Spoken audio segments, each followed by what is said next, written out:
এ নিয়ে আরও জানাতে ঘটনাস্থল মিরপুর বিশ্ববিদ্যালয় কলেজের সামনে থেকে যুক্ত হয়েছেন রাজীব হোসেন। রাজীব, কিভাবে দেয়াল ধসের ঘটনা ঘটলো আমাদেরকে জানাবেন, আর আহতদের অবস্থান নিয়ে কি বলছেন চিকিৎসকেরা?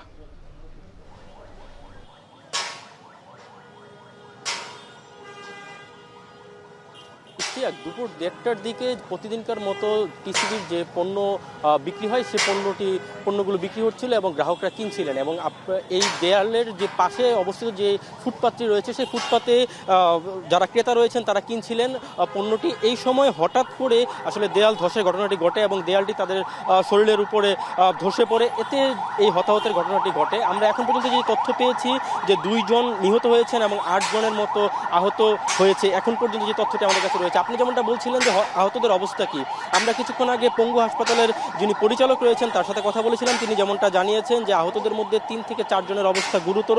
এদের মধ্যে একজনকে ঢাকা মেডিকেল কলেজ হাসপাতালে পাঠানো হয়েছে, বাকি 3 জনকে অপারেশন থিয়েটারে পাঠানো হয়েছে। তাদের শরীরে অস্ত্রোপচার চলবে এবং বাকি 2-3 জনের অবস্থা স্থিতিশীল এবং প্রাথমিক চিকিৎসা দেওয়ার পরেই তাদেরকে হাসপাতাল থেকে ছেড়ে দেওয়া হতে পারে বলে তিনি আমাদেরকে ধারণা দিয়েছিলেন।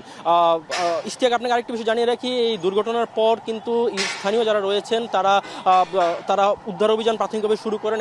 এরপর তাদের সাথে পুলিশ এবং ফায়ার সার্ভিস এসে যোগ দেয় এবং হতাহতদের রাজধানীর পঙ্গু হাসপাতালে নিয়ে যাওয়া হয় এবং সেখানে নেওয়ার আগেই মূলত একজন মারা যান। এছাড়া আরেকজনকে ঢাকা মেডিকেল কলেজ হাসপাতালে স্থানান্তর করা হয়, সেখানে তিনি মারা যান।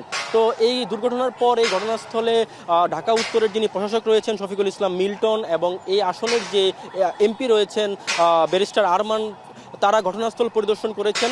তারা যেমনটা জানিয়েছেন যে ব্যারিস্টার আরমান যেটা বলেছেন যে এই দেয়ালটি ভূমিকম্প মানে বেশ কিছুদিন আগে থেকেই কিছুটা হেলে পড়েছিল এবং কলেজ কর্তৃপক্ষকে এই বিষয়টি জানানো হয়েছিল, তারা ব্যবস্থা নেননি। এবং প্রত্যক্ষদর্শীরাও কিন্তু ঠিক একই কথা বলেছেন যে ভূমিকম্পের বেশ কয়েক মাস আগে ভূমিকম্পের পর এই দেয়ালটিতে ফাটল দেখা দেয় এবং সেটি কিছুটা হেলেছিল, কিন্তু তারপরও বিশ্ববিদ্যালয় কর্তৃপক্ষ কোনো ব্যবস্থা নেয়নি এবং যার ফলশ্রুতিতেই এই দুর্ঘটনাটি ঘটে। এবং ঢাকা উত্তরের মেয়র শফিকুল ইসলাম মিল্টন যেটি বলেছেন যে এই ঘটনার কারণ খতিয়ে দেখা হবে এবং স্কুল কর্তৃপক্ষের সাথে কথা বলে একটি তদন্ত কমিটি গঠন করবেন বলেও তিনি আমাদেরকে জানিয়েছেন। এবং যে হতাহত হয়েছে তাদেরকে সহায়তার আশ্বাসও তিনি দিয়েছেন এবং তিনি যেটা বলেছেন যে আসলে এই বিষয়টির আসলে কোনো ক্ষতিপূরণ হয় না, তবে যতটুকু সম্ভব সহযোগিতা করা যায়।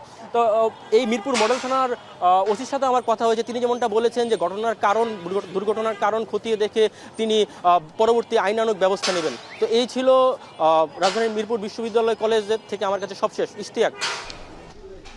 মিরপুর বিশ্ববিদ্যালয় কলেজের সামনে থেকে টিসিবির পণ্য নেওয়ার সময় 2 জন নিহত ও 4 জন আহত হয়ে দেয়াল ধসে, সেই বিষয়ে বিস্তারিত জানাচ্ছিলেন রাজীব হোসেন।